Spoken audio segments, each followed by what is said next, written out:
You hear about the Illuminati if you watch the movie Eyes Wide Shut. You hear about something called the Saturn cult and the festival of Saturnalia. Why? Because these people trace themselves back to the progenitors who had originally settled on Saturn. So if you look in Eyes Wide Shut when they're all wearing the masks, they do this dance where they go around in a circle, and that emulates the rings of Saturn orbiting. Because they trace themselves as the descendants of Saturn, and they believe that they're different from the rest of us, that they have extraterrestrial DNA that made them the gods. And that kind of is segueing into the next part of our talk.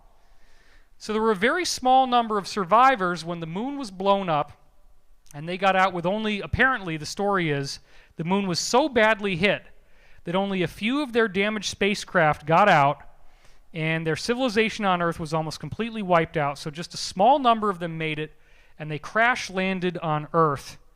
And they then interbred with humans, which they were specifically warned not to do, and this created what we call, in the book of Enoch, the fallen angels.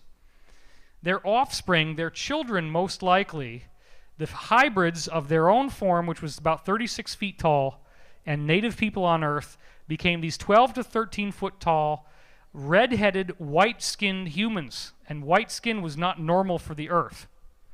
And this is preserved in a book that the Vatican did not want you to read, that wasn't even found until the 1800s, but it's very old. It's as old as the book of Genesis, called the Book of Enoch. It's a very, very important text.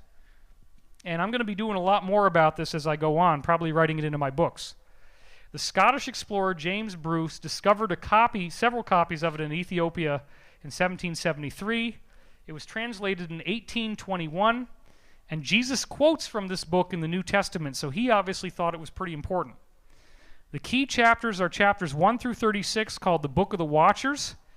And it says that this man, Enoch, was Noah's grandfather, and that he lived for 365 years. So he was some kind of extraterrestrial. Enoch acts as a messenger for what appear to be benevolent extraterrestrials who had threatened these people on Earth, the Watchers, with total destruction that became Noah's flood. But before the flood, before their civilization was wiped out again, because we're now talking about 12,000 years ago, the big Atlantean flood, they used Enoch as a messenger to kind of cut a deal with the good guys, the benevolent ETs, and say, would you please not destroy us? In this book, the Book of Enoch, it says that there was only 200 of them that descended. They became the fallen angels. Lucifer was one of the fallen angels, interestingly enough. He was the leader. The insiders I've spoken to have said it's probably a lot more than 200.